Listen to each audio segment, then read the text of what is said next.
Might have to flip a tiny table. Thank you, Domets. Is Sharon here? Aria. Oh, Sharon's here. Welcome to the Dome. Welcome to the Dome. Welcome to the Dome. Yeah. Welcome to the Dome. Welcome home, and we'll never be alone. Say hello to globalists scrolling through our phones. Showing Mr. Rotella can't be owned. Holding on to hope in a mustache cone. They're losing control of the narrative. They're calling using common sense scandalous. They're vote in blue with no embarrassment. We're just looking for truth through the camera fib. There it is. Who are we gonna trust? Turn off MSM. Everybody speaking this sucks. We're not giving up our guns. We're not eating the bugs. We're supporting Trump until he's legally won. Left installed and popping it. We can see what he's done. Joey, most folks didn't even need him to run. We've been placing some bets in and laying some lessons. Amazing we have this many paying attention. And we've been learning for years. Burping up beers. Scream to the cause. And I'm sure that I'll cheers. Left's probably wrong, but they're certainly weird. Every day I keep saying we've seen the worst of the year. Craziest story ever told. Change is coming and we're helping it unfold. I'm smelting in my nose, I'm belted in my bones. You can tell it to the clones. We're in for one hell of a show. Welcome to the Dome. Welcome to the Dome. Welcome to the Dome. Welcome to the Dome.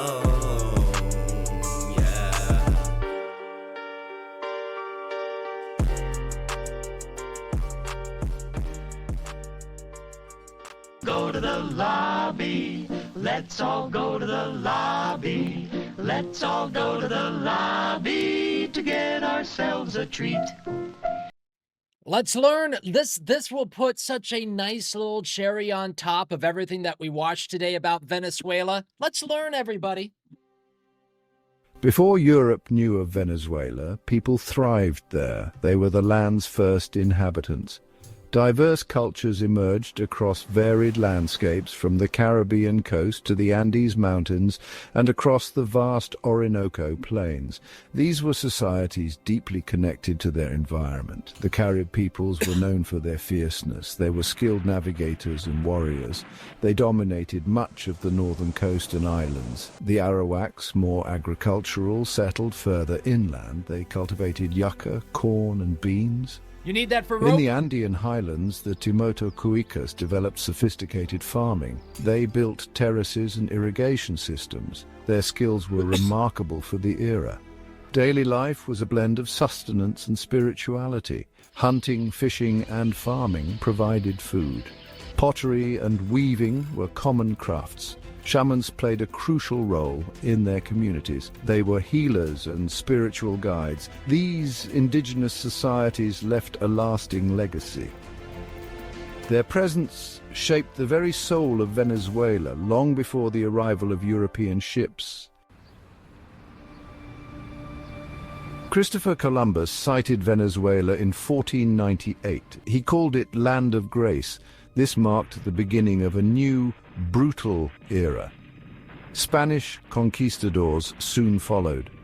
They were driven by dreams of gold and glory. They sought to claim vast territories for the Spanish crown. The indigenous peoples faced an overwhelming force. Their world was about to be irrevocably changed. Resistance was fierce but often futile. The Spanish quest for wealth was relentless. Tales of El Dorado fueled their expeditions. They searched for mythical cities of gold. Instead, they found fertile lands and pearls. I wouldn't mind watching a Friday documentary, a date night documentary about cities of gold. That sounds interesting, doesn't it? Like, how did those myths start? What are those myths? Are there still possible cities of gold out there? I could get into that. Indigenous populations were enslaved. They were forced to dive for pearls. They toiled in newly established mines and plantations. The encomienda system granted settlers rights over native labor. This system was harsh and exploitative. It led to widespread suffering and death. European diseases Bronson. like I could get into smallpox that and this measles Friday. decimated native communities. Entire populations were wiped out. Colonial towns were established. Spanish language and Catholicism were imposed. The impact of colonization was profound and devastating. Yeah, but then they got TVs. The early 19th century brought winds of change. Discontent with Spanish rule grew. Creoles, people of Spanish descent born in the Americas, sought power. They resented the dominance of officials from Spain. The ideas of the Enlightenment and the American and French revolutions spread. They inspired calls for liberty and self-governance. Venezuela was ripe for a revolution. A new leader would soon emerge to spearhead this fight. His name was Simón Bolívar. Simón Bolívar became the face of South American independence. He was a charismatic and determined military leader. He hailed from a wealthy Creole family in Caracas. Bolívar envisioned a united continent free from colonial rule. He dedicated his life and fortune to this cause. His military campaigns were audacious and often brutal. He faced numerous setbacks and betrayals, yet his resolve never wavered. He earned the title El Libertador, the Liberator. The Venezuelan War of Independence was long and bloody. It lasted from 1810 to 1823. Patriots fought fiercely against royalist forces. Key battles like Carabobo in 1821 were decisive. Bolívar's strategic genius was evident. He inspired loyalty and sacrifice among his troops.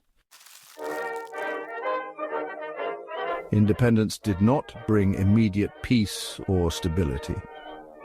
The 19th century in Venezuela was a turbulent period. It was marked by political chaos and civil wars. The new nation struggled to define itself. Power vacuums emerged after Spanish rule collapsed. Ambitious military leaders, known as caudillos, filled these voids. These strong men commanded personal armies. They controlled vast regions of the country. Their rivalries plunged Venezuela into constant conflict. José Antonio Páez was a dominant figure in the early post-independence years. He was a hero of the independence wars. Páez ruled Venezuela directly or indirectly for decades. He represented the interests of the llaneros, the plainsmen. His rule brought some order, but also authoritarianism. Other caudillos constantly challenged central authority. This led to frequent uprisings and coups.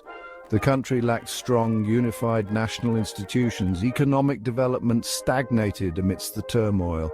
The Federal War from 1859 to 1863 was particularly devastating. It pitted liberals against conservatives. It resulted in widespread destruction and loss of life. Antonio Guzmán Blanco later emerged as another powerful caudillo. He ruled for nearly 2 decades, from the 1870s. He brought a degree of modernization and centralization. The early 20th century brought a dramatic shift. In 1914, oil was discovered in significant quantities. The Mena Grande field near Lake Maracaibo gushed black gold. This discovery would fundamentally alter Venezuela's destiny. The country, once poor and agrarian, was on the cusp of immense wealth. Foreign oil companies flocked to Venezuela. They brought investment, technology, and expertise. The era of big oil had begun.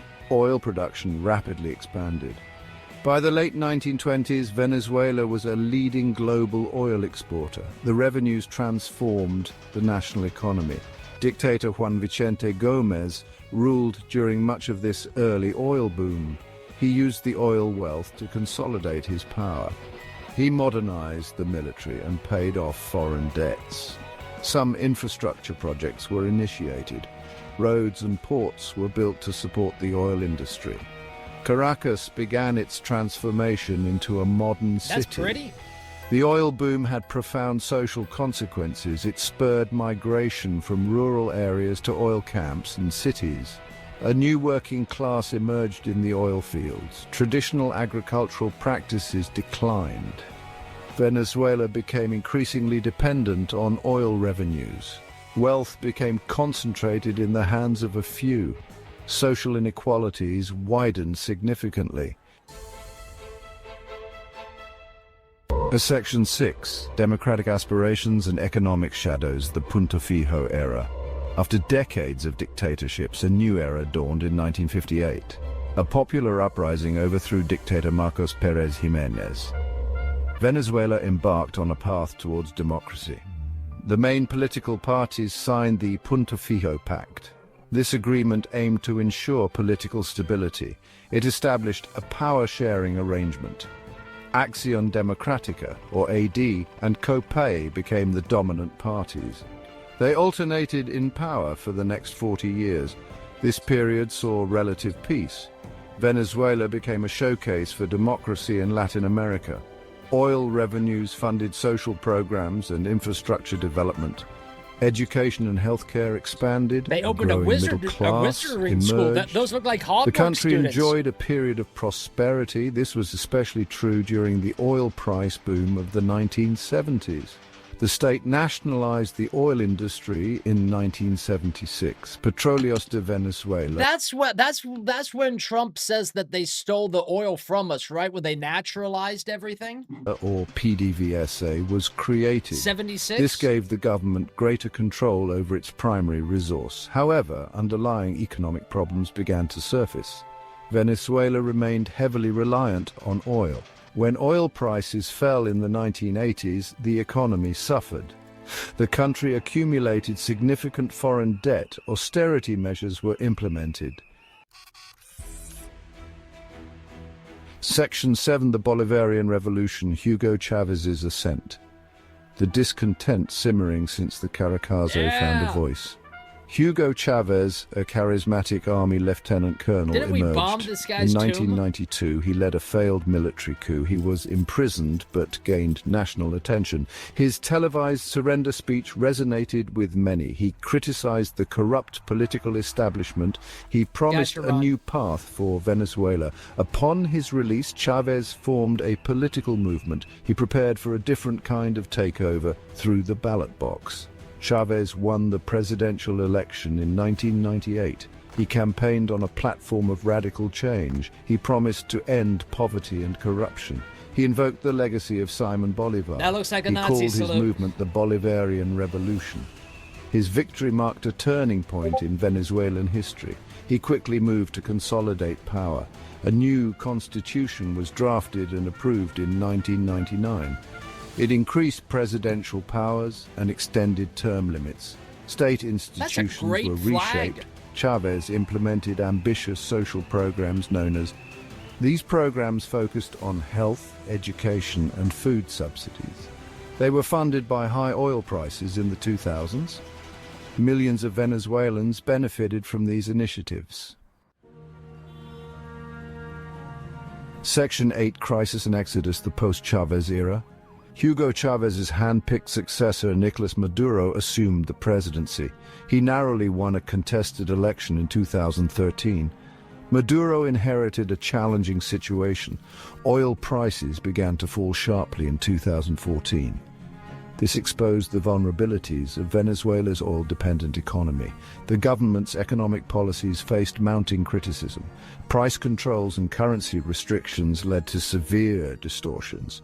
Shortages of basic goods became widespread. Inflation started to spiral out of control. Venezuela plunged into a deep economic crisis. Hyperinflation rendered the currency almost worthless. Businesses closed, unemployment soared, public services, including healthcare and electricity, collapsed. Malnutrition became a serious problem. The crisis triggered a humanitarian emergency. Political tensions escalated dramatically.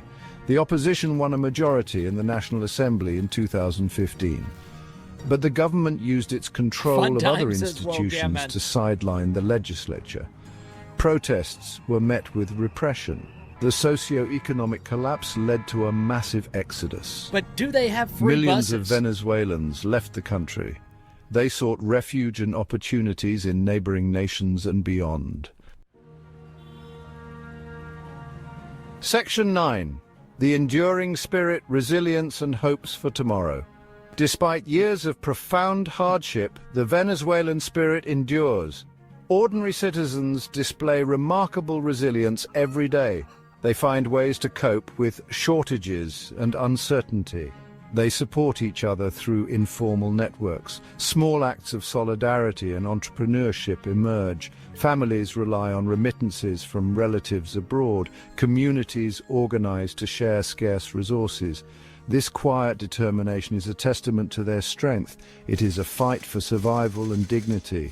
Civil society organizations continue to work under difficult circumstances. I think we're just seeing a lot of Human rights AI defenders, slop journalists, right and activists strive to document abuses. They provide aid where possible.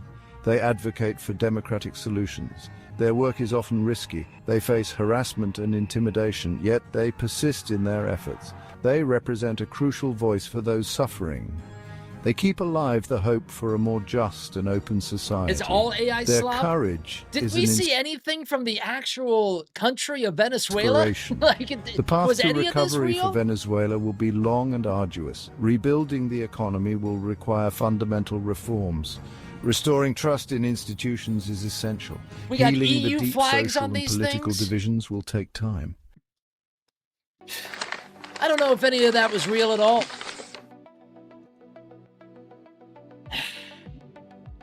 Well, anyways.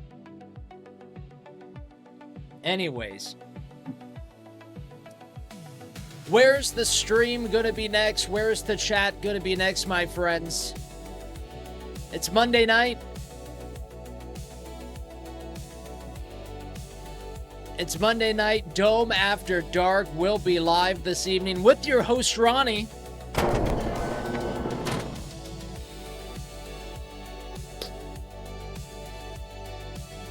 You've read the Domers in the chat. Now hear the Domers on the mic.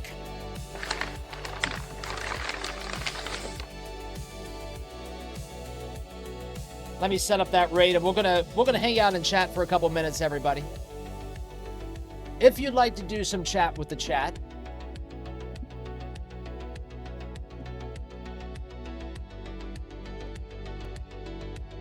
Woke says Domebot needs a kick in the chips for that slop.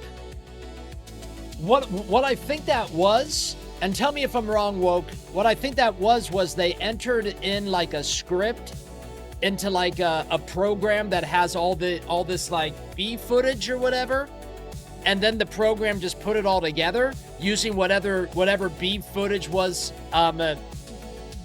available, public use footage. I think I'm right on that. Pat the Cat with a round of applause. The script was AI also? Jesus. Ballyho PNW, thank you so much. It is a stream. Thank you. Thank you. Elidimmer MFT says, what a wild few days. I can't wait until we hit Mexico. To be honest, they are far too heavily controlled by China and the cartels. Hit Mexico next and the rest will fall. Says, I mean, if we're doing that, we might as well take the UK too. Let's free those people that were put in jail for free speech.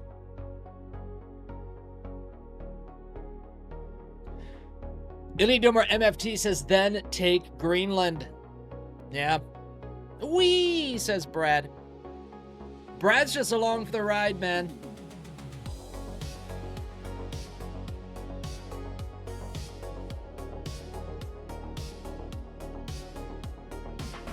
Woke's Woke's work inside the dome is all natural. I love it, Woke.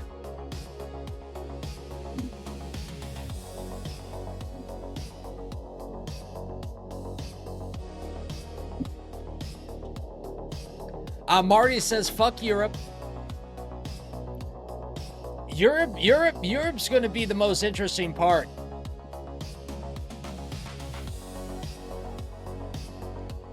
Because they're pretty at the point right now.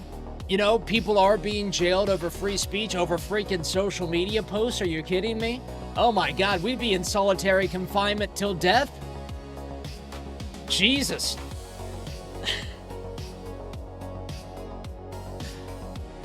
Imagine if Met being banned on social media, you went to jail. We'd all be in jail. Hat the Cat says, Ronnie, nice to see you tonight, says Hat the Cat.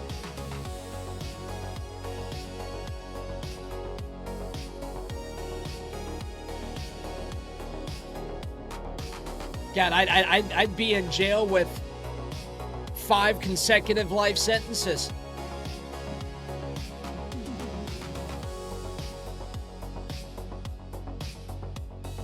Marty says, it's my understanding that's the sound of the snail on a turtle back, says Marty. What the hell does that mean, Marty? Oh, okay. Thank you, Marty. Thank you. I'm like, where the hell is this guy going with that?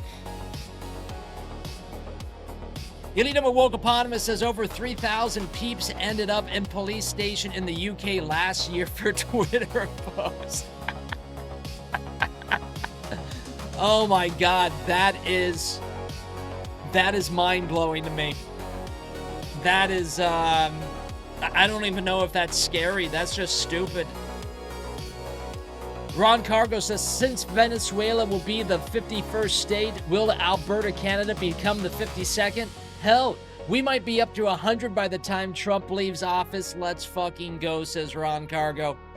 If that's the plan, if we're nation building, if we're empire building, someone should tell us. Because we can get behind that, I think. I think we can get behind that. We're taking what we want. Illy Dummer Eric says, great stream tonight. And fellow Domers, good talking with you all. Much love from Amy and me. Ballyho Eric, Ballyho Amy. Great Elite Domers, here every night. Thank you.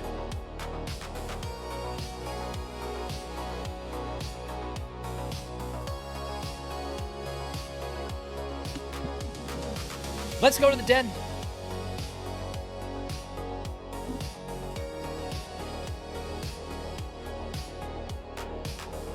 Let's go to the den. We just beat our goal, by the way, of likes. Thank you. Thank you. Follow me.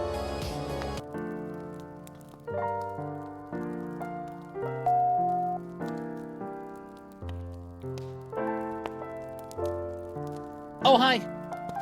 I didn't see you there. Brad says, I'm right here. Daywalker Stripe says, I'm right. I didn't see you guys. I didn't see you. I just spent 2 hours and 58 minutes talking to you, and I don't know how I lose you guys almost every night. Elita Morfino says, good night, Dome. You know, this was a good night. New year inside the Dome, we're feeling positive.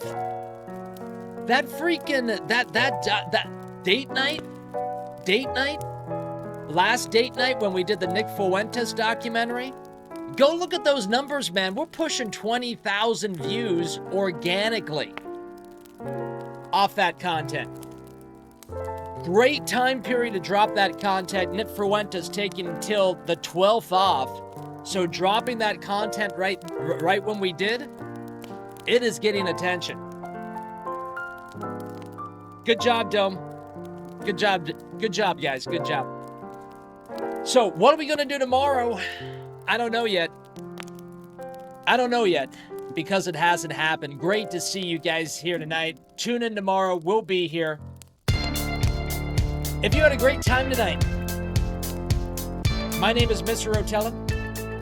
We are live every Monday through Friday at 7 o'clock Eastern for all your misinformation needs. Make sure to hit that Rumble like button. Make sure to hit that Rumble follow button.